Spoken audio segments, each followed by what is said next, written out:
ಕಮಲ್ ಹಾಸನ್ ವಿರುದ್ಧ ಕನ್ನಡಿಗರು ನಿಗಿ ಕೆಂಡವಾಗಿದ್ದಾರೆ. ಕ್ಷಮೆ ಕೇಳದೆ ಇದ್ರೆ ಕರ್ನಾಟಕಕ್ಕೆ ಕಾಲಿಡೋದಕ್ಕೆ ಬಿಡೋದಿಲ್ಲ. ನಾಳೆ ಸಂಜೆಯೊಳಗೆ ಕಮಲ್ ಕ್ಷಮೆ ಕೇಳಲೇಬೇಕು ಅಂತ ಹೇಳಿ ಕನ್ನಡಿಗರು ಪಟ್ಟು ಹಿಡಿದಿದ್ದಾರೆ.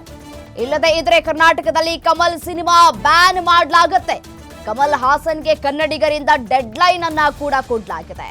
ಸಿನಿಮಾ ಡಿಸ್ಟ್ರಿಬ್ಯೂಟರ್ಗೆ ಕನ್ನಡಿಗರಿಂದ ವಾರ್ನಿಂಗ್ ಕೂಡ ಪಾಸ್ ಆಗ್ತಾ ಇದೆ. ಥಗ್ ಲೈಫ್ ಸಿನಿಮಾ ಬಿಡುಗಡೆಯಾಗ್ತಾ ಇದೆ. ಬಿಡುಗಡೆಯಾಗುವಂತಹ ಸಂದರ್ಭದಲ್ಲಿ ಈ ರೀತಿಯಾದಂತಹ ಎಡವಟ್ಟನ್ನ ಮಾಡಿಕೊಂಡಿರೋದು ಕಮಲ್ ಹಾಸನ್ ಅವರು. ಸೊ ಹಾಗಾಗಿ ಕನ್ನಡಿಗರು ಸಾಕಷ್ಟು ಆಕ್ರೋಶವನ್ನ ಕೂಡ ವ್ಯಕ್ತಪಡಿಸ್ತಾ ಇದ್ದಾರೆ. ಇತಿಹಾಸ ಗೊತ್ತಿಲ್ಲ ಅಂತಂದ್ರೆ ಮಾತಾಡೋದಕ್ಕೆ ಹೋಗಬಾರದು, ನಾಲಿಗೆಯನ್ನ ಹೇಗೆ ಬೇಕೆ ಹಾಗೆ ಹರಿಬಿಡಬಾರ್ದು ಅಂತ ಹೇಳಿ ಆಕ್ರೋಶವನ್ನ ಕೂಡ ವ್ಯಕ್ತಪಡಿಸ್ತಾ ಇದ್ದಾರೆ. ಮತ್ತೊಂದು ಕಡೆ ಶಿವರಾಜ್ ಕುಮಾರ್ ಅವರು ಕೂಡ ಈ ವಿಚಾರಕ್ಕೆ ಸಂಬಂಧಪಟ್ಟಂತೆ ಮಾತನಾಡಿದ್ದಾರೆ. ಇದೀಗ ಶಿವರಾಜ್ ಕುಮಾರ್ ಅವರ ವಿರುದ್ಧವೂ ಕೂಡ ಕನ್ನಡಿಗರು ಆಕ್ರೋಶವನ್ನು ವ್ಯಕ್ತಪಡಿಸ್ತಾ ಇದ್ದಾರೆ.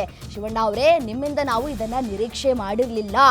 ನಿಮ್ಮ ತಂದೆಯವರು ಇದ್ದಂತಹ ಸಂದರ್ಭದಲ್ಲಿ ಕನ್ನಡದಿಂದ ನಾನೇ ಹೊರತು ನನ್ನಿಂದ ಕನ್ನಡ ಅನ್ನುವಂತಹ ಮಾತನ್ನ ಅವರು ಯಾವುದೇ ಸಂದರ್ಭದಲ್ಲೂ ಬಳಕೆ ಮಾಡಿಲ್ಲ. ನೀವು ನಿಮ್ಮ ತಂದೆಯ ಹಾದಿಯನ್ನ ಮತ್ತೆ ಅವರು ನಡೆದುಕೊಂಡು ಬಂದಂತಹ ಹಾದಿಯನ್ನ ಫಾಲೋ ಮಾಡಬೇಕಾಗಿತ್ತು.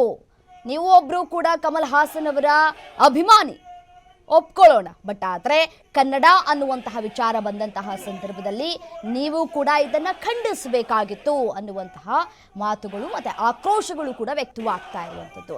ಇತ್ತೀಚೆಗೆ ಸೋನು ನಿಗಮ್ ಅವರು ಕೂಡ ಇದೇ ರೀತಿಯಾದಂತಹ ಎಡವಟ್ಟನ್ನ ಮಾಡಿಕೊಂಡಿದ್ರು. ಪಹಲ್ಗಾಮ್ ದಾಳಿಗೆ ಕನ್ನಡವನ್ನ ಹೋಲಿಕೆ ಮಾಡಿದ್ರು. ಇದಕ್ಕೆ ಸಾಕಷ್ಟು ಆಕ್ರೋಶಗಳು ಕೂಡ ವ್ಯಕ್ತವಾಗಿದೆ. ಇದರ ಜೊತೆಗೆ ಸೋನು ನಿಗಮ್ ಅವರ ವಿರುದ್ಧ FIR ಕೂಡ ದಾಖಲಾಗಿದೆ. ಪೊಲೀಸರಿಗೂ ಕೂಡ ಇದೀಗ ಸೋನು ನಿಗಮ್ ಅವರಿಗೆ FIR ದಾಖಲಾಗಿದೆ, ಬನ್ನಿ ತನಿಖೆಯನ್ನ ಎದುರಿಸಿ ಅಂತ ಕೂಡ ಹೇಳ್ತಾ ಇದ್ರು. ಅವರನ್ನ ಹಿಡಿಯೋದೇ ಒಂದು ದೊಡ್ಡ ಟಾಸ್ಕ್ ಆಗ್ಬಿಟ್ಟಿದೆ ಪೊಲೀಸ್ ಇಲಾಖೆಗೆ.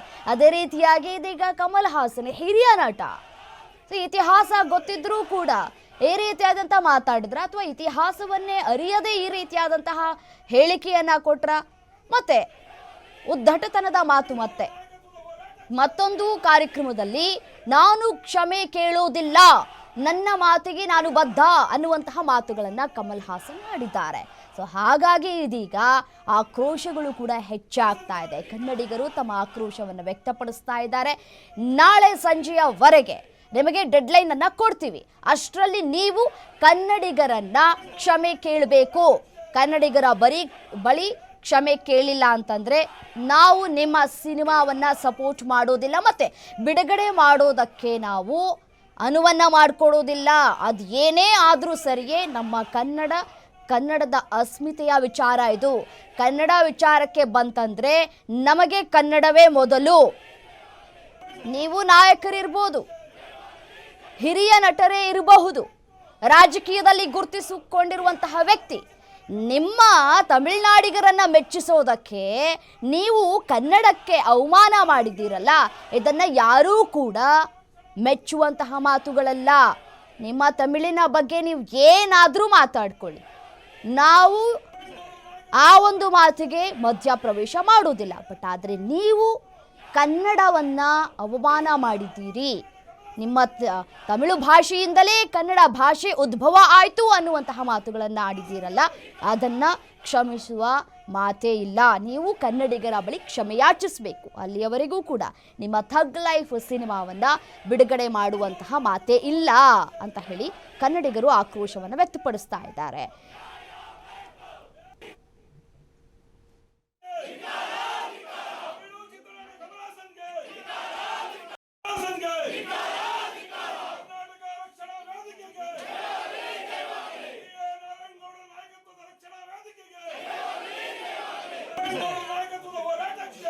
ಕ್ಷಮೆ ನಮಗೆ ಬಹಳ ಮುಖ್ಯ.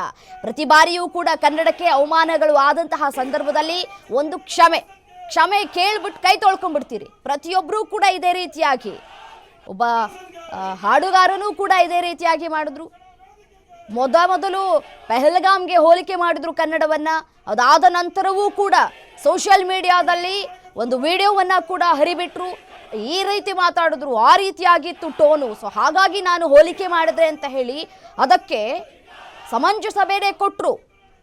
ಅವರ ಮಾತನ್ನ ನಾನು ಬದ್ಧವಾಗಿದ್ದೇನೆ ಅನ್ನುವಂತಹ ಮಾತುಗಳನ್ನಾಡಿದ್ರು. ಅದಾದ ನಂತರ ಯಾವಾಗ ಕನ್ನಡಿಗರು ಆಕ್ರೋಶವನ್ನ ವ್ಯಕ್ತಪಡಿಸಿದ್ರು, ಯಾವಾಗ ಕನ್ನಡ ಸಿನಿಮಾಗಳಲ್ಲಿ ಹಾಡಬಾರದು ಅಂತ ಹೇಳಿ ಬ್ಯಾನ್ ಮಾಡಲಾಯಿತು, ಅದಾದ ನಂತರ ಸೋಷಿಯಲ್ ಮೀಡಿಯಾದಲ್ಲಿ ಅದು ಕೂಡ ಬರವಣಿಗೆಯ ಮೂಲಕ ಕ್ಷಮೆ ಕೇಳಿದ್ರು.